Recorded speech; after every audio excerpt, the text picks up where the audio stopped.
Thanks for coming all the way from Abu Dhabi. Hey, it's a hop, skip, and a jump, so no problem.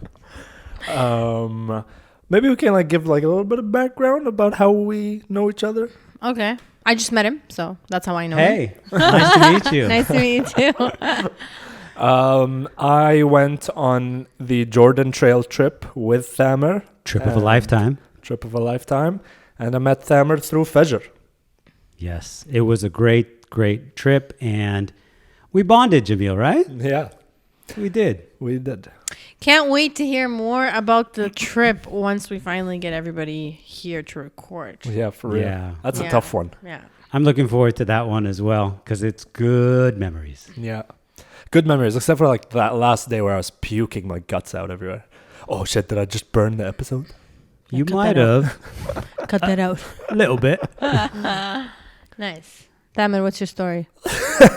Is that how you do it here? You just go right into Yeah, it? we don't butter you up. It's just give it to us. I guess somebody has some pressing issues somewhere, right?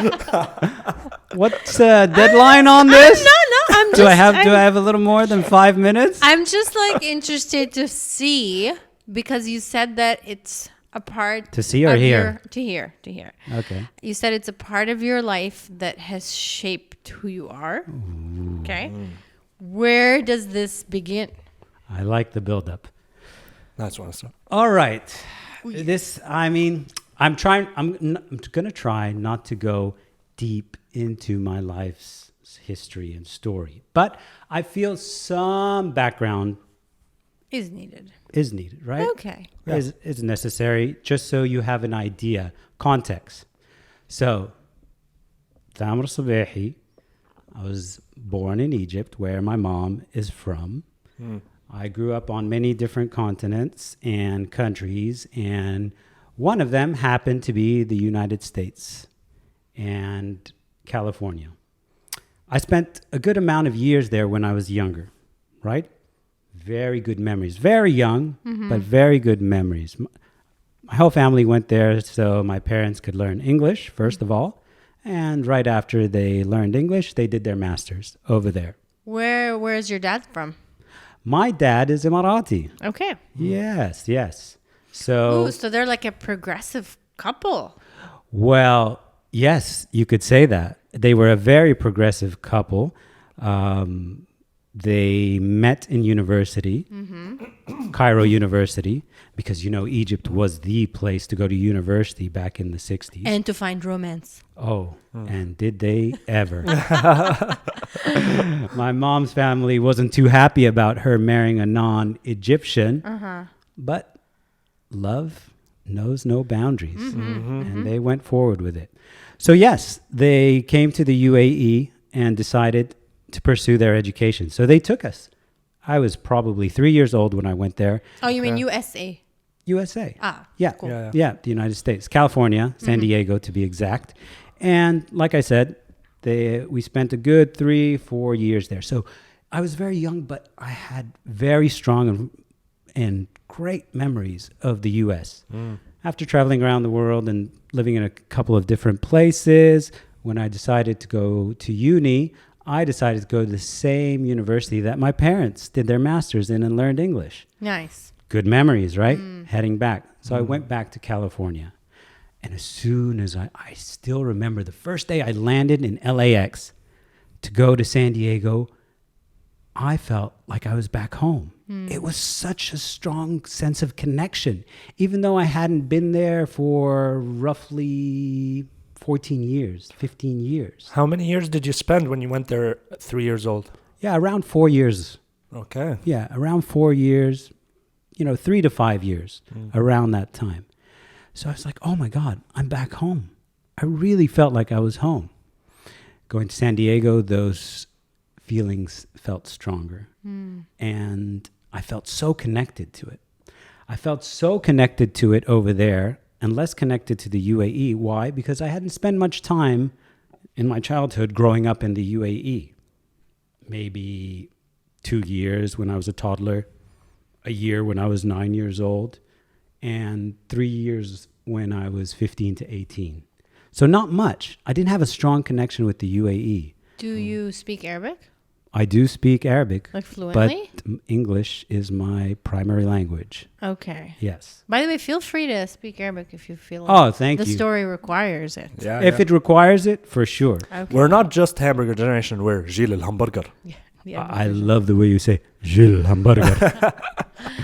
did you not feel like connected to like UAE Emirati culture or your Yeah, because I family, hadn't grown up with it. Okay. I hadn't experienced it, you know. Okay. Yeah. I'd lived most of my formative years in the West, US and England.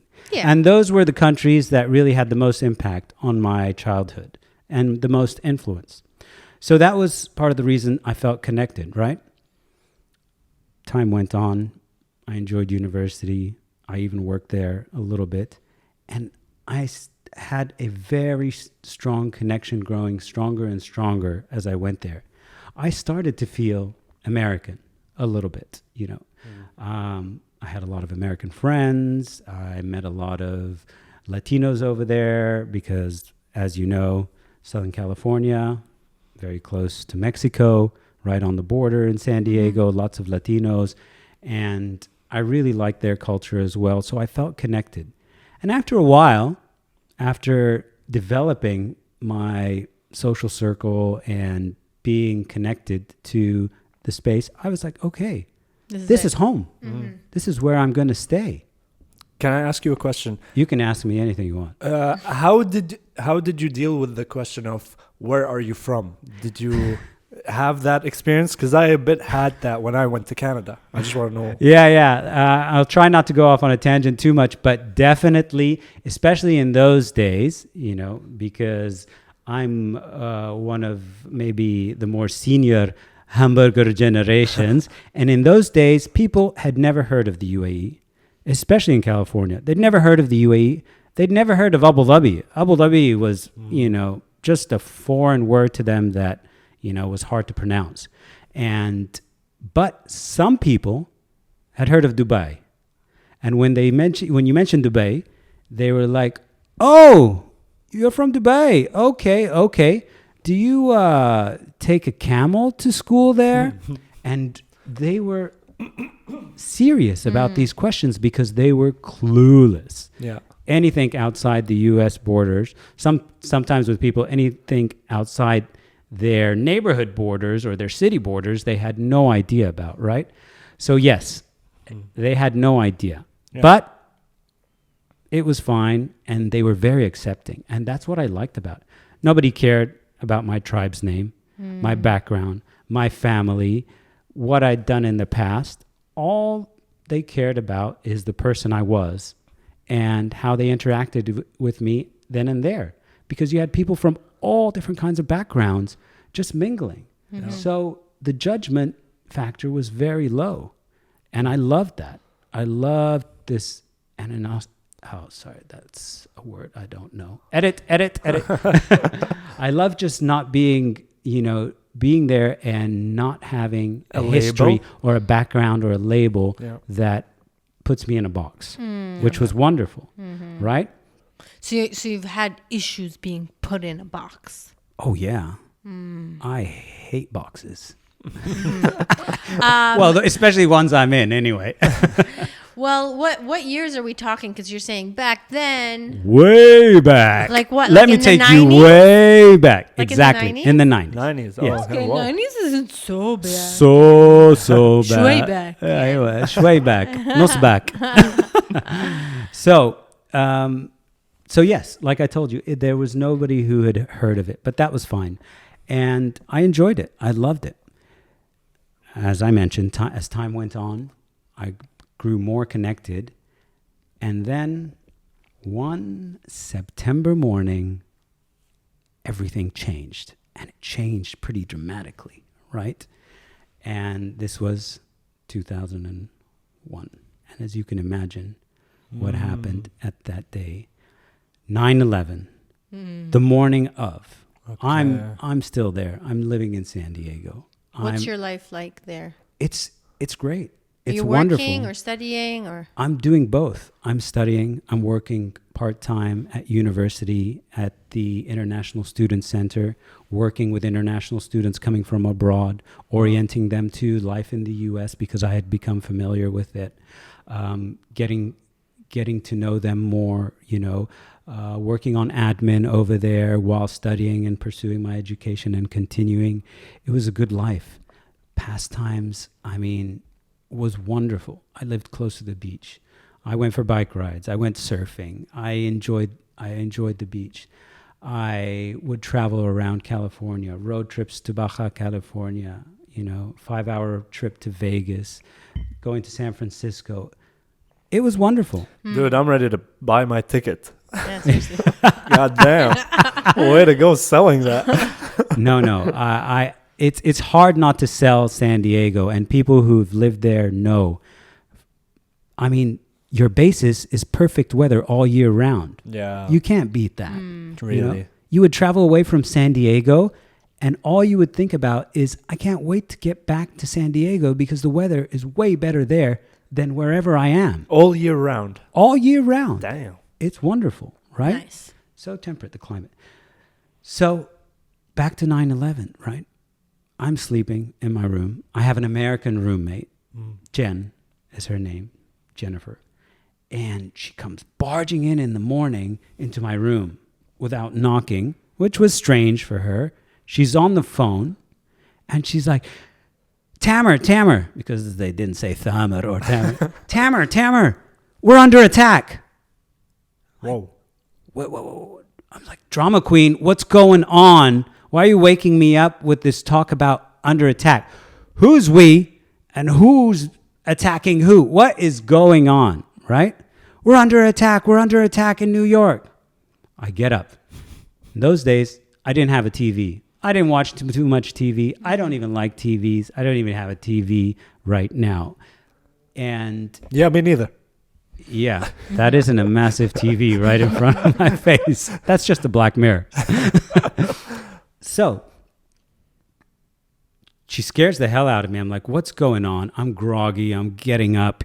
And she's like, they're terrorists, attack in Washington, D.C., attack in New York. People are calling me. So I want to know what's going on. What is happening? So we go to a friend's house who has a TV. One of our friends that has a TV. Everybody had a TV in America, in those days, except me and Jen. And we go to our friend's place, and we're just watching these Hollywood-like images on TV of the Twin Towers being attacked. And I think to myself, is this real? Is this happening? And news spread pretty quick that these were Arabs that did it, Yeah. right?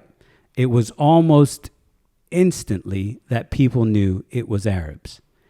And the eyes, when that was revealed, the eyes of all my friends turned towards me. Whoa. I'm the only You're Arab. the only Arab. Oh, I'm the only Arab in the room. I'm the only Arab they know. They've really not known many Arabs in their lives. And they are petrified. They're scared. They don't know what's going on. We leave the TV, the drama that's unfolding, and, the repetition of the images that they continue to, show over and over again, gruesome images. And we leave it and we go out for lunch and we sit down. The setting is so eerie. They're quiet, a lot quieter than usual. And they all look at me and they're like, listen, Thamer, why do you guys hate us so much? And that question took me back. First of all, I was being put in a box again. Why do you guys, right? Yeah, Here I am, their friend for years. They know me inside and out. They know who I am. They know my personality. And instantly, their fear groups me in with those people. Yeah. Why do you hate us so much? And within that comment as well, you hear the ignorance because they have no clue Why would this happen to them? They have no clue of any international events, world events, current events, of what's going on, any kind of conflicts anywhere else, right? And this is the first time it comes home Right. for them. So they were in shock. And they expected me to have an answer. How am I supposed to represent an entire race of millions, hundreds and millions of people, if not billions of people, in this setting? Like the pressure. And you don't want to say the wrong thing to anger them even more. And you don't want to say something which would make your people seem as the villains, right? And Yeah. you don't want to come off defensive, and you don't want to come off not caring, and you don't want to care too much. Like there's no right answer. So I was studying international relations at the time, or the major was specifically international studies and conflict resolution. You know, so this was right up. Hold on. That's like the perfect So you know thing. exactly what to say. So luckily, I had switched my major from computer science to that. Otherwise, because if I'd stayed with computer science, I would be, let's write some code Yeah. to explain. Let me program an answer for you. Yeah, exactly. So I started explaining to them what current events were happening across the world. I started explaining to them some of the conflicts that are happening over the world. I started explaining to them that there were radicals in every race, in every country. And I started telling them that these people didn't represent us. Yeah. This is not us. This is a few people that decided to go a different route, whether they were brainwashed or whatever happened, but it had no reflection on what Arabs were. And it was very hard for them to digest that, because that's not what the media portrayed, Saying, yeah. right? That's not what the media was telling them. Or at least, like, surely they'll believe that at least these are not the things you're standing for, you know? Because they know me. Yeah, exactly. They know me. But I'm telling you, the fear and the ignorance of that moment put them in shock and didn't have them thinking rationally anymore. Yeah. They're just questioning everything. Luckily, we were really good friends. And after a while, they settled down and they understood. But it didn't stop there with me. I wish it had, but these were my friends. So this was going to be the best case scenario. When you say a while, how long? Like a few hours, or like we're talking? What while? Oh, how long it continued to last? Yeah, with your friends. Like, Oh, like the you conversation? said when you were watching the TV, something switched in them and they started like side eyeing you or something. And then you guys went on this lunch and then had a chat. Right after the chat, they became like normal, like, oh yeah, Thamer, our friend. I wouldn't say they were normal, but they definitely didn't see me in that light. You know, Okay. they didn't look at me at that light. They wanted answers from me, and I had hoped that I'd given them the answers, but no answers were enough at that time because of the shock, Yeah. right? Yeah. Well, did anything that you said to them kind of I don't want to say convince, but like give them a reasonable explanation about like Let's say after I talked to them, they were a lot more knowledgeable than the majority of Americans. Okay. They had a better idea of what had happened. And they were like listening and willing to take in the information you were sharing. Yes. Okay. Luckily, because we were very good friends. Right? Okay. That wasn't the case with everybody else. Then the next time I started feeling, the reactions of the ignorance and fear were through my parents' friends. I'll give you a couple of examples. Living with Jen, my roommate, right? I had known her dad. I'd seen her dad. I'd even gone to visit her family house where she grew up in Northern California while we were in Southern California. And we'd spend time. and her dad liked me, and I liked him. You know, he was a good guy. You know, he was an American, your typical white American in California, right? Middle class or middle to lower class, just typical American. We'd got along fine. He called the house once because in those days, not too many mobile phones, right? Mm-hmm. He called the house phone number, and I answered. And he's like, "Oh, Thamer, yeah, you know, after what happened, a lot of people think all of you should leave." Whoa. And that was a shock. It was my turn to be shocked. I couldn't believe that somebody who had let me in their house, who knew that I was living with his daughter, who knew that I had nothing but the best intentions for his daughter as my roommate, that I respected her, that, you know, I valued her friendship. And all of a sudden, he's telling me indirectly, get the hell out of my country. That was a major, major shock. That was his tone of voice, not like, be careful, there are people who think you should leave. No. His was like... Those were his exact words, and that's where it ended. That's so hurtful too. That's so hurtful, like to you as a person. Like it's very passive aggressive and like. It was a shock. Yeah. I was literally in shock about what had just transpired, what I had just heard from somebody I knew. That was just one example. Second example, another friend's parents. Well, hold up. What did you reply? I think I was in shock. I don't even remember what I replied, to tell you the truth, because I couldn't believe what I was saying. I didn't try and explain myself. I didn't try and defend myself at that point in time. I felt that this man had made his mind up, that he was in a setting and in an environment where this was taken as a fact, and I thought it better not to escalate and just give up the phone and give it to Jen. Jen could, because it's his daughter, could probably defend me better than I could defend myself, because anything that I would say, if he's feeling that way, he wouldn't process, and then he would take with a grain of salt and say, you know what, I don't care what you say. Yeah. So I didn't want to escalate it at all. True. Next example, another friend. This was weeks afterwards, right? I'm visiting another friend's home, and I'm with this friend, and he's a very good friend. He's a dear friend.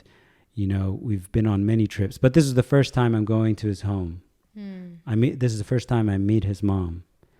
And he introduces me to his mom.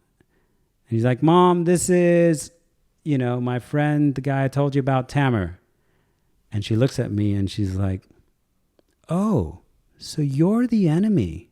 Whoa! Enemy? Another major shock. Again, a good friend of mine, his mom is telling me that I am the enemy. Enemy? That's how she sees me.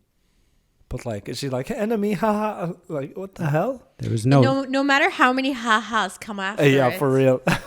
For real. There was not even one ha. There wasn't. Afterwards. It was a matter of fact statement. Right? Again. That's a slap in the face. Again. I would immediately tell my friend, yo, your mom literally thinks I'm the enemy? Like, what? It was such a weird environment, Jamia. I can't begin to explain to you guys the setting, the tone, the tension in the air. Again, I didn't want to escalate anything, you know? So I remained polite, courteous. I didn't say anything, probably smiled slightly, and just continued, you know, stayed next to my friend and didn't stay for too long. Man, that brainwashing machine they got in the media there is... What about... It was a shock for everybody. Okay, I can understand how like comments like that could come from their parents. Maybe they're an older generation and the media is like really penetrating them very well. But like, would your friends have anything to say to like try to be like, my mom's crazy or anything? Well, yeah, I would have to say that my friends were not happy that this was being said to their friend. But again, within the context of the environment, it was hard, because if you'd be swimming upstream if you're defending Arabs, Yeah, right? okay. True. I understand that I was their good friend and you're meant to defend your good friend, but the whole environment was just very tense. And it was like nothing they'd ever experienced in their lives. Their parents had never experienced anything like this in their life, Probably the closest thing to, them being attacked was in what is it? Pearl Harbor. Pearl Harbor. Yeah, Exactly. World War. Which was way, way back. So yeah, again, another shock. And my perception of these people, America in general, started to shift. I didn't feel as welcome as I did before. I felt like a true foreigner, and I felt like I was under attack a little bit and I had to defend myself. Okay. It didn't stop there. The discrimination continued on an official level with the government. Okay. I had many roommates in those days, and one of my next roommates was a really nice American guy who happened to be Jewish, right? So here you have an Arab, an American Jew, living together post 9/11 and getting along fine. He was good with me, traveling around everywhere, and then they happened to find. They say when he was traveling for work, they happened to find ammonia on the soles of his feet, of his shoes. Ammonia? What is that? That's a chemical in fertilizer, Oh. which is also used in explosives. Whoa. So that's what they told him, right? Like, who happened to find ammonia on his shoes, and why are people testing this? Because he was flying. And it was post 9/11. Sorry if I didn't mention that he was flying. So at the Airport. airport. He was at the airport. Okay, yeah, thought I said traveling, so I should have been Please more dumb it specific. down. I'm doing it for the audience, guys. Nice cover song. Yes, I should remember the audience. I'm not talking to myself here. So yeah, so they find it there, and they pull him to the side, and then the authorities question him for 8 hours. Shit. 8 hours. Shit. That's like So he missed his flight. Dawam Kamil. That's Exactly. like He 9 missed- to 5. He missed everything, He missed everything. And he kept on telling them, and they focused on me the whole time. Let's talk about your roommate. Let's talk about, what does he do? Where does he go? How is he? And he's perplexed by this. And as time goes on, he gets more infuriated. Listen, why are you holding me? Go, if you want to know something about him, go talk to him. And he came back so upset. And he was telling me about it, right? He was more upset at the questioning than the fact that he happened to be living with an Arab and he had to go through this experience, right? I'm not only an Arab, I was an international student. So that was another example, right? No, but like legit, where did the ammonia come from? Who knows? He could have walked on some grass with some fertilizer and Right. had some on the bottom of his shoes. Maybe that was a cover used to pull him to the side when they saw that he was my roommate. I don't know.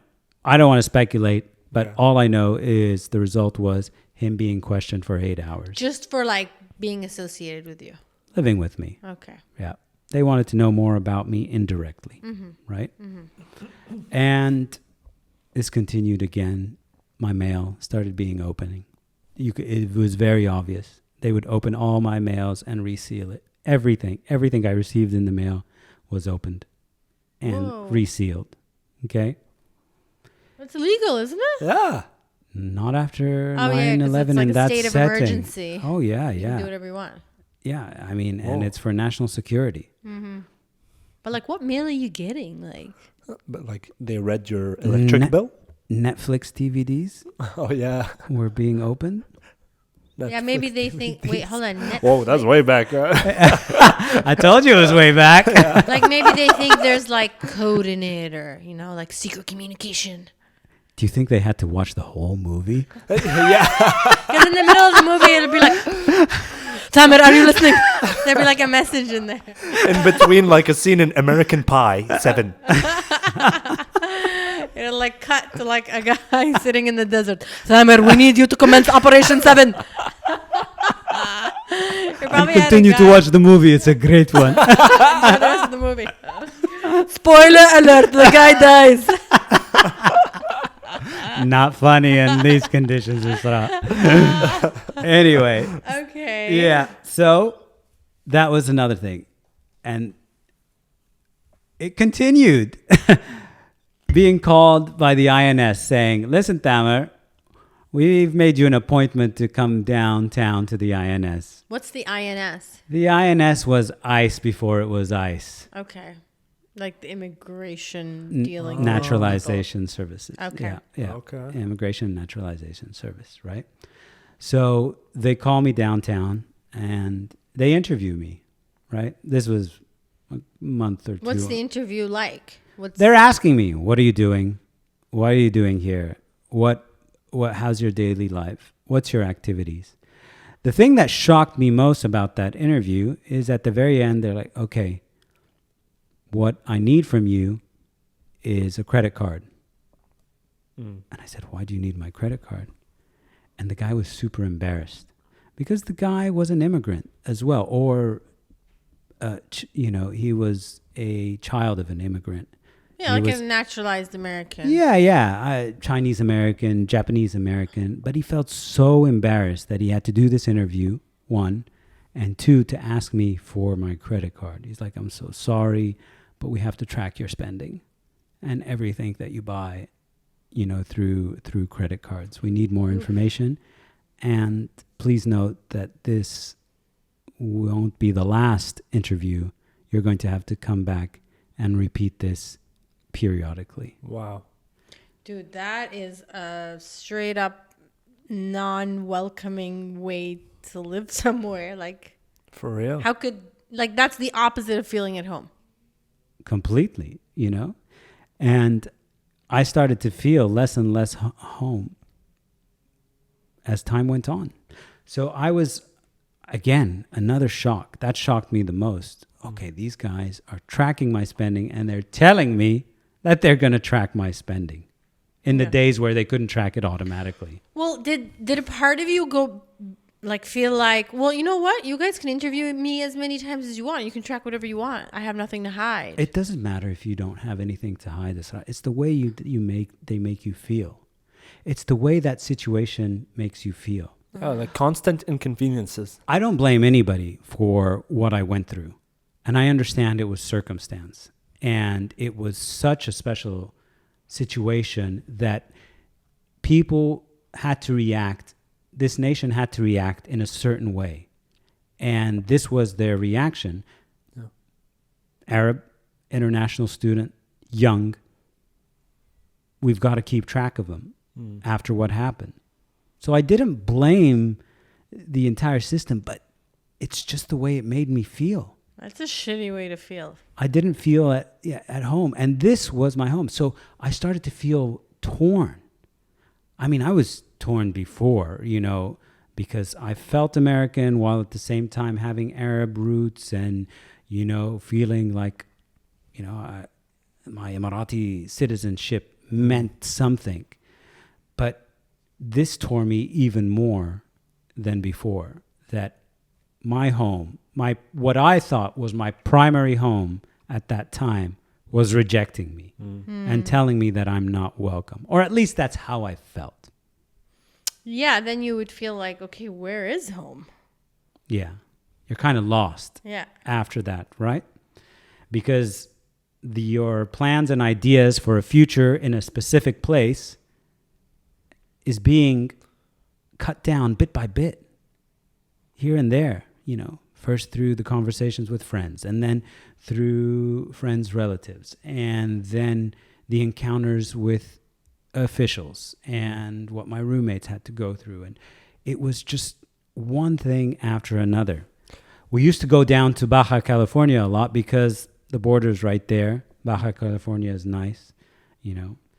We'd visit places like Tijuana and Rosarito and head down to Ensenada, which was beautiful. And after 9/11, every single time I crossed the border, I had friends from in my car driving, friends from Germany, the UK, the international students that I met at my job, UK, Germany, Argentina, Brazil, wherever they were. As soon as they saw my passport on the border, even though I had a valid visa, even though everything was legit, it didn't matter. Oh, put the passport on the windshield.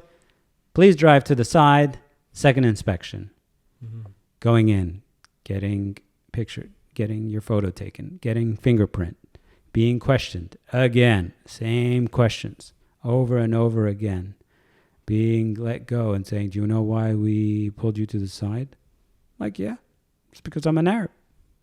And sure enough, that's the only reason, right? I'm an Arab international student. So, again, not feeling welcome at all, not feeling like I even had freedom of movement.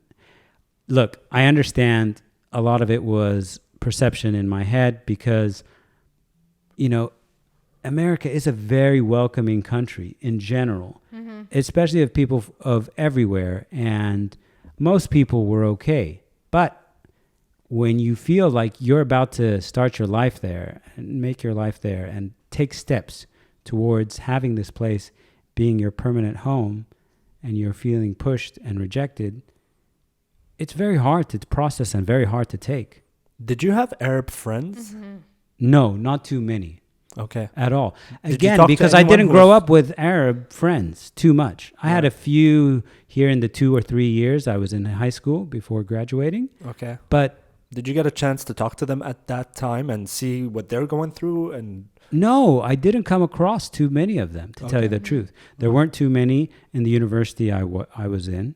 I didn't encounter them too much. The few that I did talk to was quite a while after 9/11. So yeah, after a while, like you said, Jamil, I start to feel like I'm losing home. This isn't really home. This is a beautiful place and a great experience and wonderful to go to university there. But this isn't my home. And I'm feeling kind of rejected, but I'm starting to wake up to the fact, oh, you know what? I am really not American. I feel like I'm connected to America, but through and through, I am not American. I'm an Arab. I came here to study. Yes, I spent a lot of time in this country. It felt like home, but it wasn't really home. And that was the revelation I came to. The weird thing is that I didn't even notice it, but I started to distance myself a little bit from my American friends. I started to get a little bit closer to international students, feel like that they were family more so because they could understand what I was going through. Okay, a lot of them weren't Arabs, but they were foreigners and they knew what it meant to be, quote unquote, an alien in like the an US. outsider, exactly. Yeah. Legal aliens, right? Oh, legal aliens over there. So, yeah, I start to relate to them more. I start to spend more time with them. And I start to kind of find a part of me that I had put aside because I was being so connected. I was connecting so much with the U.S. and I had all my friends who were mainly white Americans, right? Mm. So I started befriending more Latinos, more Europeans, East Asians, Arabs, everything. Just reconnecting with the international scene and feeling, okay, I belong here. This is where I belong because I am a foreigner, right? And although it was a weird transition, but in the end, it felt like I was more understood by them. Because it doesn't matter how you explain it to your friends who are American, who are white, they will never, ever go through or understand exactly what you're going through because they don't feel that discrimination. They never have, and they never will. So it's very hard for them to perceive, even though they were lovely people, but it was very hard for them to perceive. So that was the beginning of my shift away from thinking the U.S. is my country. Shortly, I start to warm up to the idea to come back home. I think about it more and more. I connect more with people here. And then I eventually come back to the UAE. And it was a tough transition initially, very hard, not easy. And it took some time. How many years did it take you to move out from the US? Like 2001 till like what year did you A move long time, a really long time, because I still felt like it was home and I didn't want to let it go. So it took me 9 years. Whoa, to you move- stayed till 2010. 2010, exactly. I moved around a little bit. I lived on the East Coast. I went and lived in San Francisco. I didn't feel connected there, but at the same time, I was very apprehensive about coming home because I didn't know what to expect. I felt like it was final, that once I went home, that's it. I wouldn't be able to come back to the U.S. That's very true. And There's it was that finality of it, of like exactly, that's the especially last after move. you've built it up so much and you've built your life there. So it took me a long time. Yeah. But eventually I came back, and honestly, it was the best thing I could have done. This was all a blessing in disguise, in my opinion, because I reconnected with the family. I spent more time here. I started, being a part of the development of this burgeoning country and what it was.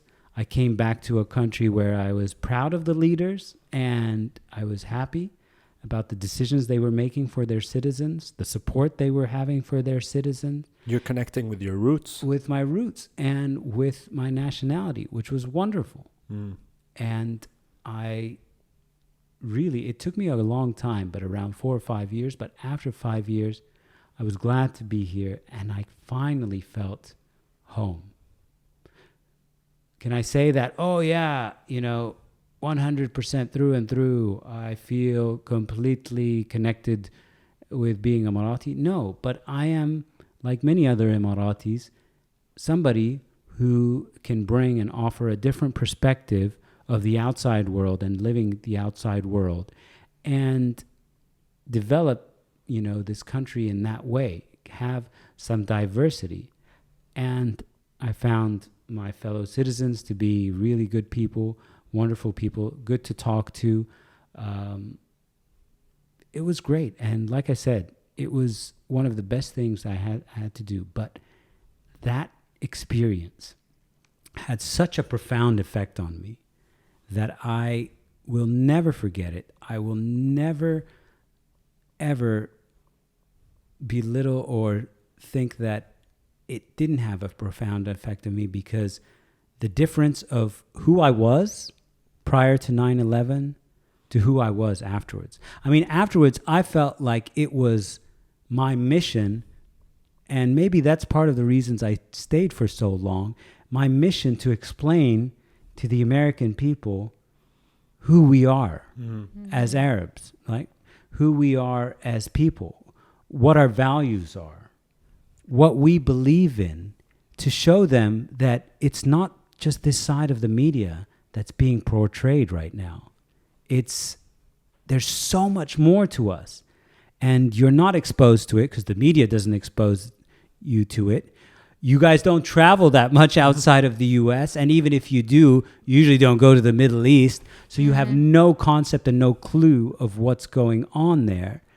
So I was a representative, and luckily I'd majored in international studies and conflict resolution, so I had the tools to talk to them, and I had the background.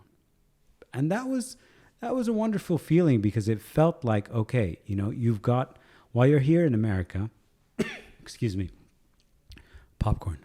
While you're here in America, it's your mission to try and show them a different side of what being an Arab is, and to represent your country, your race, your people. Yeah, I guess like also wherever you go in the world, you're always representing where you're from. And also I like the idea that you went back to reconnect with your roots, because only when you reconnect with your roots can you really represent where you're from in the most accurate and authentic way. Exactly. And also it's a way for you to ground yourself, right? Without our history, we are nothing. How many leaders have said that? Sheikh Zayed, Allah yarhamah, he said those exact same words, and they ring so true. Without our past, we are nothing. How can we know who we are, and how can we know where to go in our future if we don't know our past?